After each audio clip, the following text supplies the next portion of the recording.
সেই স্বাদ হয়েছে, যে ঝোল ও কালার সে হয়েছে চুই ঝালে মাটন কষা।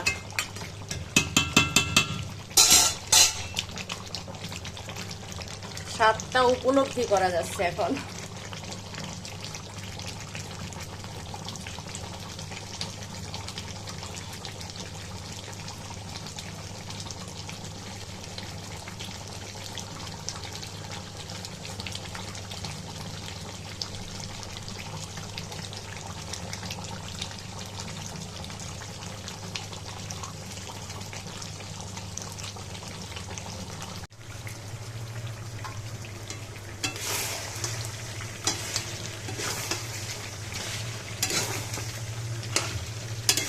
দেড় কিলো মাটন কষা করে রান্না করছি।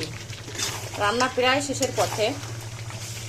আমি রান্না করছি চুই ঝাল দিয়ে, মানে কিভাবে কিভাবে করছি সেটা আজকে এত কিছু দেখালাম না। আমার রান্নাটা কেমন হয়েছে এটা দেখানোর জন্য হচ্ছে আপনাদের একটু ভিডিও সামনে আনলাম। রান্নার রেসিপিটা আমি বলে দেবো এই ইসাতে। দেখেন আজকে এত সুন্দর মাংস আনছে, এই যে পায়ের মাংস, নলির মাংস, এরা মেটে আছে অনেক সুন্দর। এই যে আর সব থেকে বড় বিষয় কি, ঝোলের কালারটা সেই হয়েছে, পুরা তেল তেল। হ্যাঁ দেখেন, আমি সবকিছু অনেক সুন্দর রান্না করি, এটা নিঃসন্দেহে। যাকে খাইছি জীবনের প্রত্যেকে বলছে যে সেই সুন্দর হয়েছে। দেখেন মাটন কষা গরম ভাতের সাথে, চিকন চালের ভাতের সাথে 2 পিস মাংস নিয়ে সুন্দর করে আজকে মাখাবো। অনেকদিন পরে মাটন খাবো আজকে, অনেকদিন বলতে 1 মাস হয়ে গেছে প্রায়। তো আরেকটা জিনিস বলতে ভুলে গেছি, এই যে আমার একজন স্পেশাল মানুষ আছে, সে খুব পছন্দ করে এই রসুন খাইতে। তো কয়টা রসুন দিয়ে রাখছি, যে যে আমার স্পেশাল তাদের জন্য একটা করে দেব।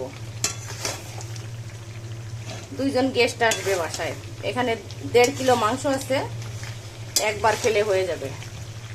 দেখছেন রান্নাটা খুব সুন্দর রান্না, আর কি টেস্টি যে হয়েছে। আমি একটু মুখে দিয়ে দেখছিলাম, যেহেতু আমি দিয়ে কি যেন বলে, ওই চুই ঝাল দিয়ে রান্না করবো, তো সেই জন্য বেশি ঝোল করতেছি না, একটু মাখা মাখা করে রান্না করতেছি, কষা কষা করে।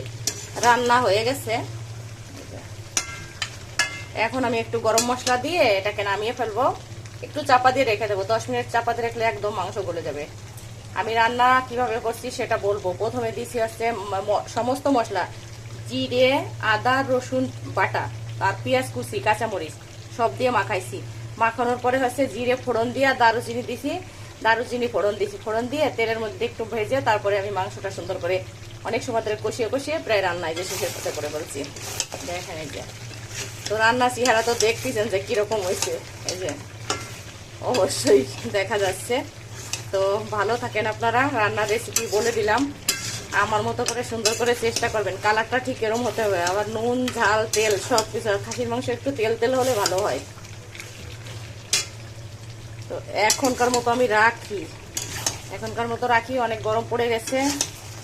এখন তো রান্নার ভিডিও আসলে বানাই না, মন পিটান অনেক খারাপ। আমার ফেসবুক পেজটা শত্রুর দলরা নষ্ট করে দিচ্ছে, সেজন্য আমার মনটা বেশি ভালো নাই। তো যাকে ভালো থাকেন সবাই, আমার জন্য আশীর্বাদ করেন, আমি যেন সুস্থ থাকতে পারি। সবাইকে অনেক অনেক ধন্যবাদ।